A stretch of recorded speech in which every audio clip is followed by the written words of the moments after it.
O'zbekiston milliy jamoasi va Angliyaning Manchester City klubi himoyachisi Abduqodir Husanov Osiyoning eng qimmat futbolchisiga aylandi. Transfermarket portali Husanovning transferini hozirda 35 million yevroga baholamoqda. Kuchli uchlikdan biroz narxi tushgan Brightonning yaponiyalik vingeri Kaoru Mitoma va Bavariyaning koreyalik himoyachisi Kim Min-jae o'rin olgan. Shuningdek, Husanov dunyoning eng qimmat himoyachilari reytingida 50-o'rinda qayd etilgan. Eng qimmat markaziy himoyachilar reytingida esa 29-o'rindan joy olgan. Ta'kidlash joiz, Transfermarket futbolchilarning qiymatini ularning yoshi, o'yindagi natijalari, ligasi, shartnomasi va bozordagi talabiga qarab taxminan baholaydi. Bu raqam real transfer summasiga emas, balki futbolchilarning hozirgi bozor qiymatini bildiruvchi taxminiy ko'rsatkich hisoblanadi.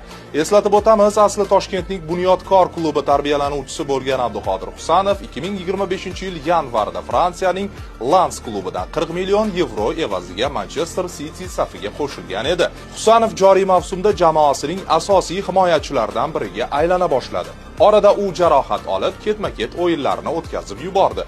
U yaqinda jarohatidan qutulib, mashg'ulotlarga qaytdi.